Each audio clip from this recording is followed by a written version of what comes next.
Сайн байцгаана уу? Та бүхэндээ дуурайн бичих чадварт сургах нь итгэлээ танилцуулж байна. Үндэслэл. Хүүхэд дуурайж сурдаг, дуурайж хөгждөг онцлогийг харгалзан хөдөлгөөн, хэвшил, зураг, бодлогын өгүүлбэр, их, эссе гэх мэтээр бүхий л зүйлд дуурайлан сургах аргыг хэрэгэлдэг.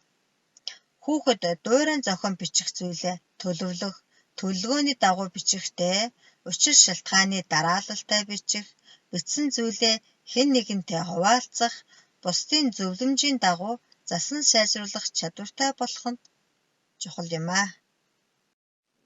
Дэвшүүлж буй асуудал. 2 дугаар ангиас эхлэн янз бүрийн зорилгоор талархал, мэндчилгээ, заавар, танилцуулга, оньсох, үлгэр, ертөнцийн 3 зэргийг зохион бичиж эхэлдэг. Иймээс эхлэн суралцж байгаа хүүхдүүд юу бичих гээд байгаагаа төсөөлж баримжаалдаггүй. Бичих зорилгоо тодорхойлж чаддаггүй. Зорилгоосоо хамаарч ямар үг хэллэх хэрэглэх, түүнийгээ жигсаан бүлэглэн бичиж сонголтыг хийх чадварт суралцаагүй учраас тухайн чадварт сургах асуудал чухал юм. Зорилго.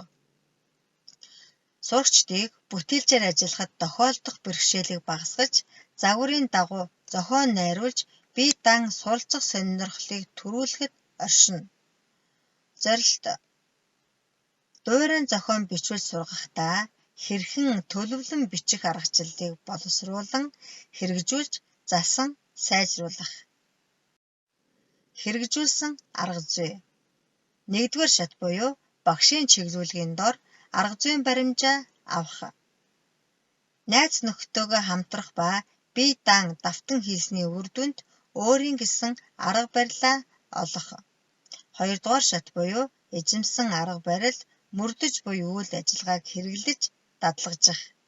Энэ явцад бэрхшээл тохиолдвол багш болон найзуудынхаа тусламж дэмжлэгтэйгээр шийдэж арга барилаа улам боловсронгүй болгох. 3-р шат буюу чадварцснаа тайлагнах.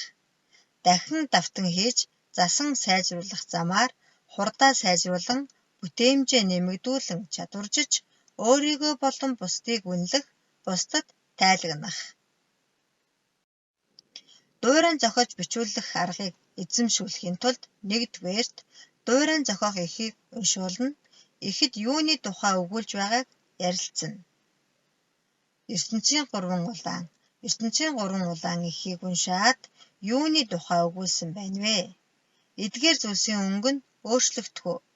Яагаад гэх асуултын дагуу чиглүүлж утгыг ойлгон ярилцана.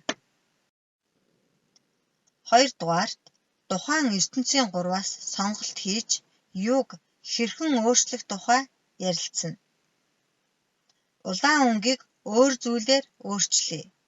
Тухайн зүйлд юу байж болохыг тоочж бичнэ. Тоочж бичсэн зүйлээсээ хизээж хувирч өөрчлөгдөхгүй зүйлсийг сонгоно. Сонгож авсан үгийн шинж чанарыг бодож найруулан бичнэ. 3 дугаарт бичихтэй мөр мөрөөр нь ижил үсгээр эхлэн бичгийг тооцоолно. ертөнцийн 3 ногоо зохиосон байна. Зохиохдоо 3 мөрийг гурвангийн Т үсгээр эхлүүлэн бичсэн байна. Мөн ертөнцийн 3 хэсүү зохиосон байна. Мөн 3 мөрийг Д үсгээр эхлүүлэн бичсэн байна. За ангийнхаа сурагчдын бие зохиолч дэвтрээс танилцуулъя.